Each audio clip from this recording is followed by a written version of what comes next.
Hi, everyone. We have 13-year-old author Haelee Moone here, and she's going to tell us a little bit about herself. Okay, so I'm going to introduce my book. It's called The Rules of a Big Boss, a book of self-love. This book is solely based on self-love. I briefly talk about myself and helping you as well. So pretty much I'm talking about my experiences with insecurities and in the process also helping you overcome your insecurities. Um, so in this book, I talked about a few things here and there, and this is in the mental health section, I believe. But it pretty much got most of the stuff from back when I was like the age range was from the ages of 6 to 8. I don't exactly remember the exact age, but I do remember it was sometime in 2014 and 2015. So around that time, I was apparently friends with this one girl, except she was not a friend whatsoever. She had tried to do some very inappropriate things to me. And when I wouldn't let her, and when I managed to get away and tell my dad and leave, that got her bad. So from that point on, she started to bully me. She started to talk down on me. She started to influence me to do bad things, like, for example, like act up in class and do things that I wouldn't normally do. And I was the one who I got in trouble, not her in the process, even though I told them that it was her. So she had done a lot of inappropriate things and she continuously did it. She probably did about 3 times, if I remember correctly. And in that moment, it started to make me self doubt. And I felt insecure and I was just like really reserved. I developed a school phobia. I didn't want to go outside. I didn't want to talk to anyone. I just wanted to be by myself and be in my own company. So, with that being said, that made me feel really depressed. And I started to develop suicidal thoughts because I saw the stress that it was putting on everyone else. And that made me also feel very insecure because I was like, well, maybe it's my fault. It's all my fault. And considering that it's my fault, maybe they would just be better off without me. So I didn't do it, obviously, but I felt like it was all my fault. And eventually that resulted in us having to move in with my grandma here where I live now. I don't live with her, but I used to live with her about 2 years ago. Here comes sixth grade. Once again, became actually this time I became friends with the person nobody liked. And I was like, ah. So I became friends with the person nobody liked because one, I felt bad for her, and two, she wasn't that bad until she had did something and caused me to feel even more insecure. And then I was like, oh, okay, I see why nobody likes you now. One girl who was apparently my best friend, like she would constantly pick on me all the time. Like there was never a moment she would not insult me. And I thought it was just like a joking type of thing. So I was like, oh, okay, so that's what we're doing. And that we both had agreement, like, okay, so we're not going to get in our feelings. We're not going to get emotional of anything that we say. And we're like, okay, cool. So I was just thinking that that was just the type of relationship that we had. But um, over time, it started to get gradually worse. She wouldn't just make fun of me. She would make fun of my family, like my dog. She would make fun of my god siblings. She would make fun of literally anything that she could find that she knew I would be protective over. So then, like, something had happened between her and I, and we stopped being friends. Like, we stopped talking for a little while, and then we started talking again.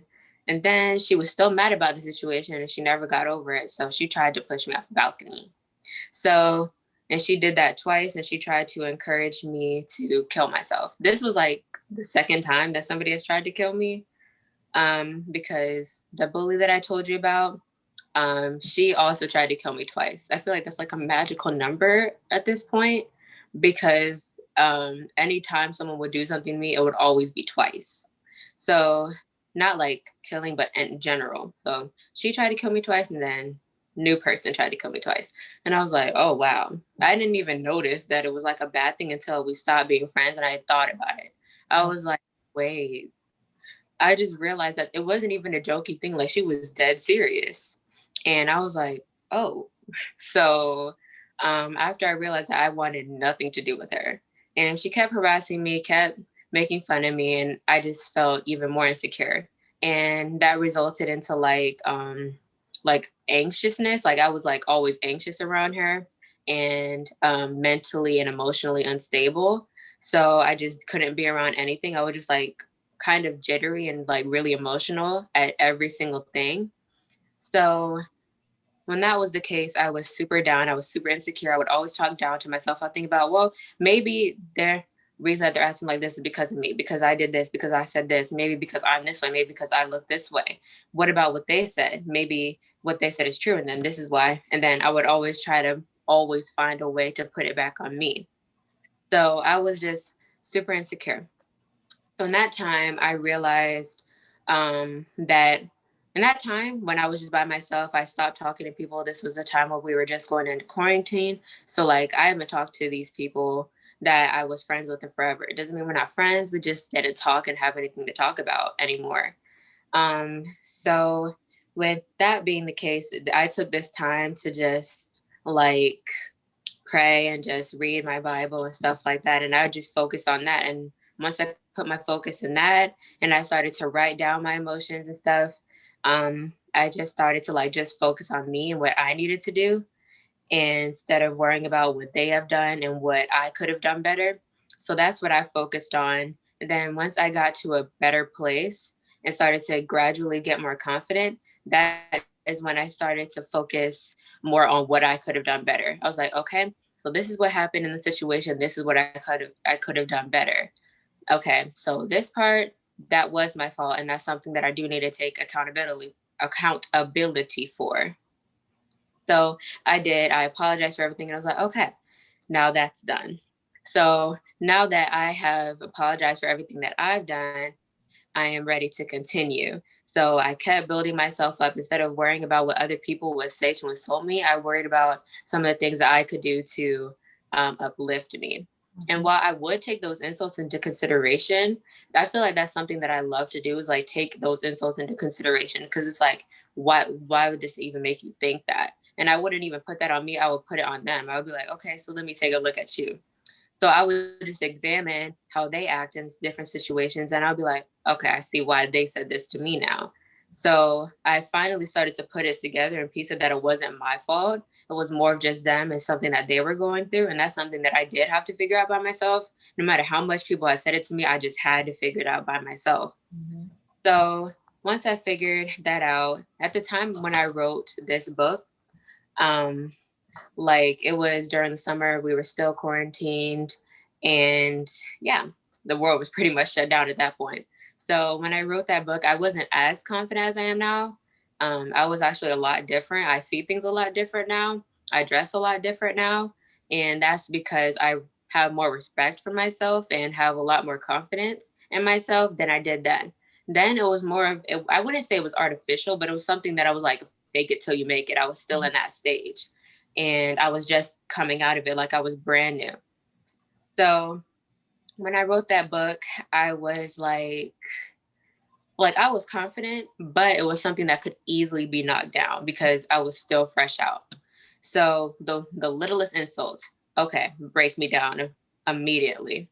So now gradually I started to get better and better and better and better because I started to see myself in a different way. And the more I realized that the things that I could have done better, I started to do better by other people when I realized everything that I've done wrong. And then that started to also make me feel better.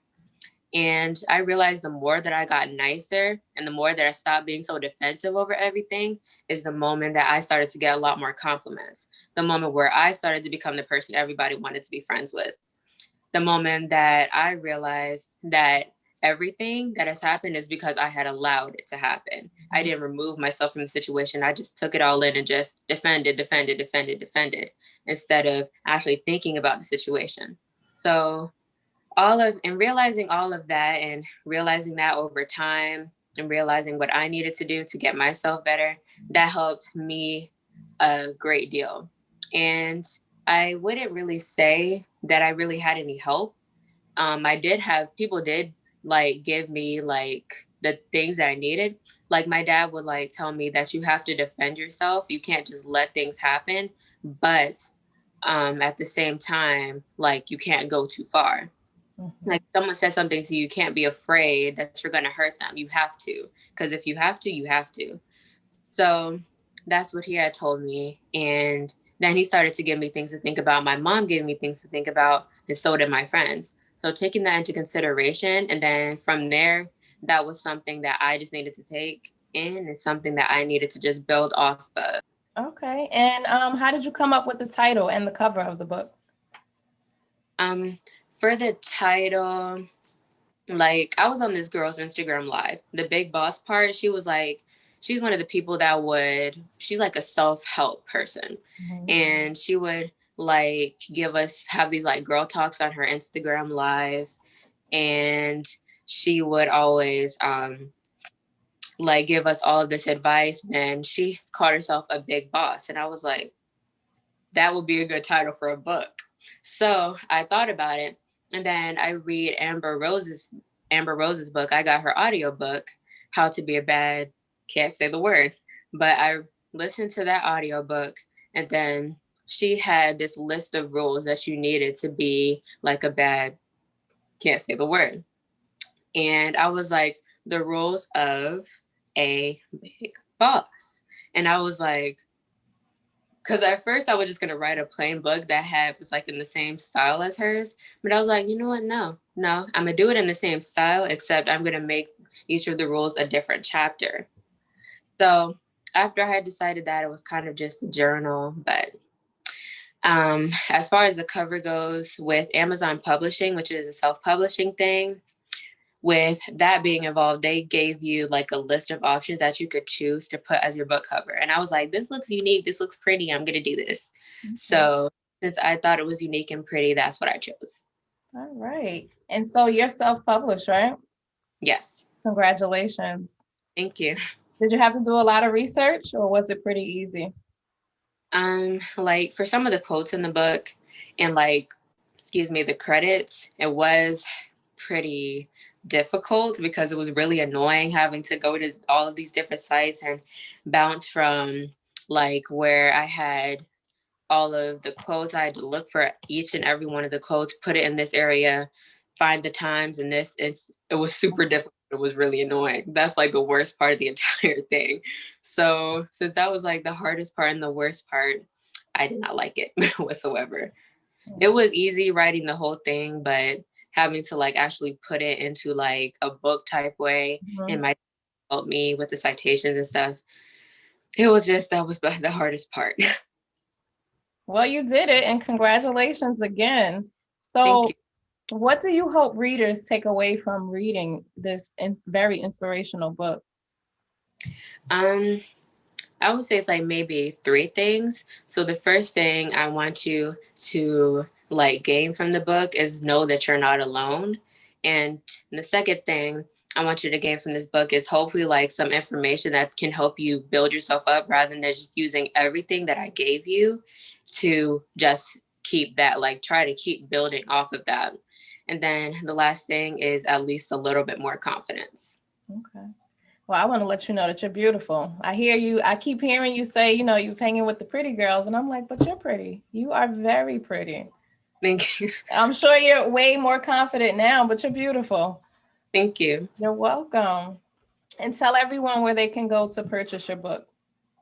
You can get it from Amazon.com. You can get it from my website, which is thebookofselflove.com. You can get it from this bookstore. It's a Black owned bookstore. It's called Shelves. And if you live in Raleigh, North Carolina, there's this hair salon called Styles Plus Beauty Salon. You can get it there in person. And then the last place is Mecca Books, which is also a Black owned store. Okay. And do you plan on writing another book? Yes, we actually have one more coming out. I'm going to be writing it with my dad. It's more from his perspective of everything and some of the stuff that he has went through. And then I plan to release another book that's just me, to share what else I learned over time. All right. And tell everyone where we can find you on social media. On all social media platforms, minus YouTube. My YouTube is The Rules of a Big Boss, and the other social media platforms, which is Facebook and Instagram, those are the Book of Self Love 2020. Now, how do you think being a writer has helped you as a person? Being a writer has like helped me a lot with my words, because having to read over what my dad has written and what the other editor has written, like it helped me like improve kind of my literacy, and it's also helped me in school a lot more because I know a lot more things in like writing style and stuff than other people would know unless they have written something. And thank you, Haelee, for joining me. Thank you for having me. All right, everyone. That was author Haelee Moone telling us her story. Make sure you go out and purchase a copy of her book. And don't forget to like and subscribe to this video below.